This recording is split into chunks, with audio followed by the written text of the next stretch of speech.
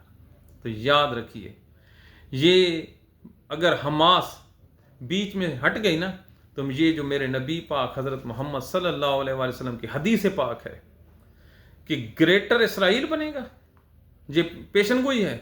اور مدینے کے مسافات تک یہ اسرائیلی یہودی آئیں گے.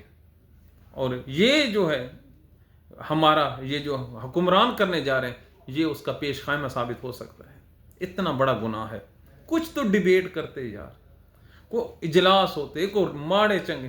لوگوں کو کس پہ لگایا ہوا ہے؟ عمران خان کی ملاقات پہ. اور خود کتنے بڑے فیصلے کرنے جا رہے ہیں, کس نے کیا ہے, کون اس کو اون کرے گا, پتہ ہی نہیں ہے. اپنے پاس $1 نہیں ہے اور دوسروں کو 1 ارب دے رہے ہیں. اللہ خیر صلی. تو ہم تو تاریخ سے ہی آپ کو بتا سکتے ہیں. اور پھر آپ ایک اور حدیث ذرا دیکھیے. میرے نبی پاک حضرت محمد مصطفیٰ صلی اللہ علیہ وآلہ وسلم کا ارشاد مبارک ہے کہ قیامت اس وقت تک نہیں آئے گی جب تک عرب کا ایک قبیلہ واپس بت پرستی پر مائل نہ ہو جائے, پلٹ نہ جائے. تو ایک جو عرب کا ملک ہے UAE, پوری دنیا میں انڈیا کے بعد اگر کسی جگہ پہ مندر بنائے تو وہ UAE ہے. اور وہاں پر مورتیاں رکھی گئی ہیں. اور کل انہوں نے انڈیا کے ساتھ اپنا ڈیفنس معاہدہ بھی کیا ہے. تو اب آپ دیکھیے کہ ہم کدھر جا رہے ہیں, احادیث کی روشنی کدھر جا رہی ہے. لیکن کوئی کسی کو مشورہ لے, کوئی کسی عقل مند کو بلائیں, کوئی ان کو سکالر آ کے بتائے کہ حضور اس کے مستقبل میں یہ کنسیکوینسز ہوں گے. لیکن کچھ بھی نہیں ہے. یہ آج ہیں کل نہیں ہے. اور یہ جو وزیر اعظم کی کرسی پہ بیٹھے ہیں نا جی, ان کی کوئی اوقات نہیں ہے. یہ ویسے ہی فارمل سے ہے. یہ ایسے ہی ہیں جیسے ہم بیٹھے ہیں. تو یہ پاکستان کے وہ حالات ہیں جس کی بنیاد پر یہ آگے چلا جا رہا ہے. تو کوئی پاکستان کی نہیں ہے. کل مریم نواز کہہ رہی تھی کہ حضرت عمر اگر دریائے فرات کے کنارے کتا مرنے کا ذمہ دار ہے تو میں بھی ہوں. تو کل اس پہ میں ایک پروگرام کروں گا, پھر آپ دیکھنا کہ یہ کیسے ان کو ہم جواب دیتے ہیں. ہمارا کام ہے جی بولنا, ہم نے بولتے ہی رہنا ہے, آگے اللہ کی. سامعین, آخر میں ثانیہ مرید کے پنجاب حکومت اور دنیا سمجھ بیٹھی تھی کہ تحریک لبیک ختم ہو گئے.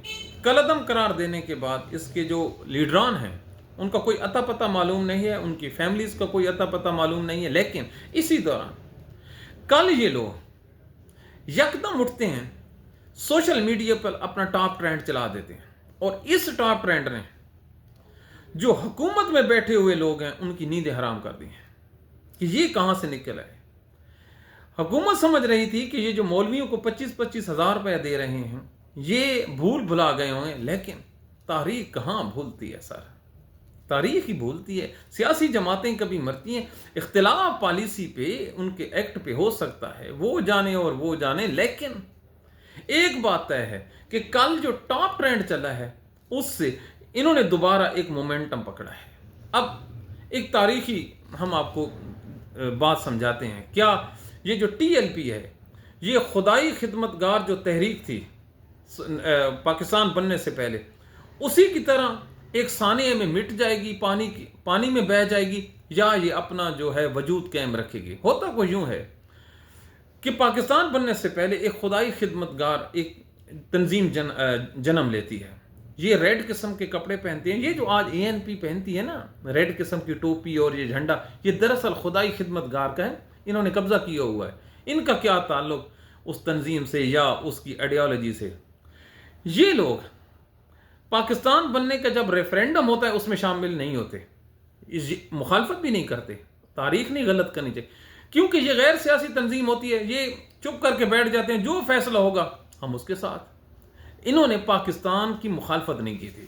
لیکن 12 اگست 1948 کو یہ بابڑا کے مقام کے پی میں یہ احتجاج کرتے ہیں, پولیس وہاں پر گولی چلا دیتی ہے. یہ گولیاں ازل سے ہمارے مقدر میں لکھی ہوئی ہیں. گولی چلتی ہے تو سرکار کے ڈاکومنٹس کہتے ہیں کہ 15 آدمی مارے گئے ہیں, یہ کہتے ہیں کہ ہمارے سینکڑوں مارے گئے ہیں. اور اس کے بعد یہ ہوتا اس لیے ہے کہ ان کے جو رہنما ہیں ان کو بغیر کسی ایف آئی آروں کو گرفتار کیا جاتا ہے. یہ ان کی گرفتاری کے خلاف ان کو چھڑوانے کے لیے احتجاج کر رہے ہوتے ہیں. احتجاج بڑا مشکل ہے شروع دن سے, یہ 1948 کی بات کر رہا ہوں. اچھا, اس وقوعے کے بعد, اس لاشیں گرنے کے بعد یہ جو خدائی خدمتگار تحریک ہے یہ ختم ہو جاتی ہے. یہیں کچھ مریدکیے میں 12-13 جو اکتوبر ہے مریدکیے کے مقام پر ہوتا ہے. اسی طرح ان پر گولیاں چلتی ہیں اور اسی کے بعد نہ لیڈر رہتا ہے اور نہ ہی ورکر رہتے ہیں. آج آپ دیکھیں ان کا جو مین ہیڈ آفس ہے ملتان روڈ پر, یہ مسجد رحمت للعالمین بند, ان کے دفتر بند, ان کا مدرسہ ہے مولانا حضرت ابو ذر غفاری, قربان جاؤں حضرت ابو ذر غفاری پر. یار اس نام کو پڑھتے ہوئے نا ایک عجیب سی کیفیت انسان کی باڈی میں چلی جاتی ہے. یہ ہر امت کا, میرے نبی پاک حضرت محمد صلی اللہ علیہ وسلم نے فرمایا تھا کہ ہر امت کا ایک جو ہوتا ہے امین ہوتا ہے, بولنے والا ہوتا ہے, اور میری امت کا جو امین ہے وہ حضرت ابو ذر غفاری ہے. اور یہ دنیا میں بھی اکیلا جائے گا اور آخرت میں بھی اکیلا اٹھایا جائے گا. اس کے بارے میں مشہور تھا. یہ امین والی لفظ اگر میں بھول رہا ہوں تو میری اصلاح ضرور کیجئے گا, مجھے اس میں کوئی ڈاؤٹ پیدا ہو رہا ہے دماغ میں, کوئی اور لفظ میرے نبی نے شاید ان کے لیے پسند فرمایا تھا. اچھا, اس کا سب سے بڑا جو کریڈٹ ہے, یہ مسلم دنیا کا ہماری تحقیق میں پہلا جرنلسٹ تھا. جہاں کہیں بھی کوئی غلط کام ہوتا, چاہے کوئی بھی کرنے والا ہو, خلیفہ وقت کیوں نہ ہو, یہ اس کے سامنے کھڑا ہو جاتا تھا. یہ غلط ہے, یہ نبی کی میری سنت کے خلاف ہے. اسی وجہ سے بخاری شریف میں ہے کہ ان کو, مسلم شریف میں بھی ہے کہ ان کو مدینہ سے بے دخل کر دیا جاتا ہے. ہاں جی, اور اس کی جو نماز جنازہ حضرت عبداللہ بن مسعود نے پڑھائی تھی جنگل میں, ویرانوں میں, آج تک کسی کو نہیں پتا کہ حضرت ابو ذر غفاری کی جو قبر مبارک ہے وہ کدھر ہے. کیونکہ میرے نبی کی حدیث ہے کہ دنیا میں بھی اکیلا مرے گا اور آخرت میں بھی اکیلا اٹھایا جائے گا. تو اس کے نام کا یہ جو مدرسہ ہے, یعنی کہ جتنی بھی طاقت ہو, جتنا بھی فورسفل ہو آپ کے سامنے بولنے والا, تو یہ جو حضرت ابو ذر غفاری کی سنت ہے کہ آپ نے چپ نہیں کرنا, بولنا ہے. قربان جاؤں حضرت ابو ذر غفاری. اس کے اسلام لانے کا واقعہ کسی اور ٹائم ہم آپ کو سنائیں گے. وہ آنسوں سے تر ہو کے انسان سنتا ہے کہ کیسے اس آدمی نے اسلام قبول کیا. قربان جاؤں. تو یہ جو مدرسہ ہے ٹی ایل پی کا وہ بھی بند ہے. اس کا کوئی پنجاب میں ہمیں تو اس کی کوئی نہ کوئی جھنڈا نظر آتا ہے, نہ کوئی پریس کانفرنس نظر آتی ہے. اس کے جو سارے لوگ ہیں یا روپوش ہیں یا وہ اپنی جو ہمدردیاں ہیں وہ پریس کانفرنس کے ذریعے تبدیل کر کے چلے گئے ہیں. لیکن یہ جو ٹاپ ٹرینڈ چل رہا ہے پرسوں, اس نے خطرے کی گھنٹی بجا دی. یہ ہے تو مفتی منیب جو ہے اپنے تئیں بہت کوشش کر رہا ہے, لیکن اس بیچارے کی جتنی اس کی ہے کیپیسٹی, اس سے زیادہ تو وہ کر نہیں سکتے. تو اس وجہ سے یہ جو ٹی ایل پی ہے اب اس کا فیصلہ آنے والا وقت کرے گا کہ اس کے ساتھ کیا ہوتا ہے. لیکن ایک بات طے ہے کہ جو 8 فروری کی سٹرائک ہے, اس سٹرائک میں ہماری اطلاعات کے مطابق, یہ ہمارے پاس انہوں نے بھیجی پریس ریلیز ہے جی, واٹس ایپ کے ذریعے سے آئی ہے کہ انہوں نے یہ جو حمایت ہے اس کا اعلان کیا ہے کہ ہم اس کی حمایت کرتے ہیں. تو اگر کسی ٹی ایل پی سے وابستہ نہ ہو تو کسی اور جگہ سے تو ہیں, تو یہ تو خیر آنے والا وقت بتائے گا. برکیف یہ جو صورتحال ہے یہ پنجاب کے لیے انتہائی تشویشناک ہے. دوبارہ کہہ رہا ہوں, کہ انتہائی تشویشناک ہے. دو باتیں: انصاف نہیں ہوا، بالکل انصاف نہیں ہوا. اللہ کے نبی صلی اللہ علیہ وآلہ وسلم کا فرمان مبارک ہے کہ انصاف کرو چاہے آگے غیر مسلم ہی کیوں نہ ہو. اور حضرت علی، قربان جو مولا علی پہ، جہاں جب اس کا نام آتا ہے حکمت کی پھل جھڑی آتی ہے. نام علی ہو اور حکمت نہ ہو، نام علی ہو اور برکت نہ ہو، قربان جاؤں اس نام پہ. تو ان کا ایک مشہور جو مقدمہ ہے یہودی کے ساتھ، وہ آپ دیکھ لیں، اسلامک ہسٹری ہے. تو یہ جو چیزیں ہیں یہ درس امت میں سے ہے، وگرنہ کہاں علی کا سٹینڈ غلط ہو سکتا ہے. لیکن دنیا کو سمجھانے کے لیے کہ ہماری اتنی کلاس ہے، ہماری کتابیں بھری پڑی ہیں. انصاف تقوی کے قریب ہے، ہر پاکستان کے ہر عدالت پہ لکھا ہوا ہے، اس کے ماتھے پہ. لیکن خدا کی قسم نہ تقوی ہے نہ انصاف ہے. اگر تقوی ہوتا تو انسان بے انصافی کر سکتا ہے. جات میں تیرا منہ توڑ دوں، یہ ہوتا ہے نا. جج بھی کبھی ڈرتے ہیں یا کبھی بکتے ہیں یا کبھی کسی کی مانتے ہیں. تو یہ ہمارے علمیات میں ایسے ہے، تو یہ ہمارے علمی صدا چلتے رہتے ہیں. تو خیر، یہ جو ہمارا آج کا پروگرام تھا، ہم نے بتانے کی کوشش یہ کی آپ کو کہ نہ آپ کا ملک آزاد ہے، نہ آپ کی عدالتیں آزاد ہیں، نہ آپ کی عوام آزاد ہے. تو یہ جو آزادی ہے، اس کے لیے ایک ہی طریقہ ہے: سٹرگل کرنا، بولنا، پیسفلی بولنا. لازمی نہیں ہوتا کہ آپ آگ لگا دیں. آگ لگانے والے دشمن ہوتے ہیں. آپ کے ہاتھ بھی جلتے ہیں اور ملک کا سرمایہ بھی جلتا ہے. جو تحریکیں ہوتی ہیں وہ بولنے سے، عمل سے بنتی ہیں. کہ کم از کم حضرت ابو ذر غفاری جو تھا، وہ کوئی تلوار تھوڑی چلاتا تھا نا، وہ اپنی زبان سے، اپنے عمل سے کہتا تھا غلط. سٹوری ہیڈ لائنز دیتا تھا کہ یہ کام غلط ہے تو غلط ہے. تو اس کو کہتے ہیں پیسفل احتجاج. تو ہمیں اپنی دعاؤں میں یاد رکھیے، ہمیں آپ کے کامنٹس کا انتظار رہتا ہے. اللہ تعالیٰ آپ کو ہمیں سلامت رکھے، پاکستان کو سلامت رکھے. پاکستان نہیں ہے تو کچھ بھی نہیں ہے. Thank you very much.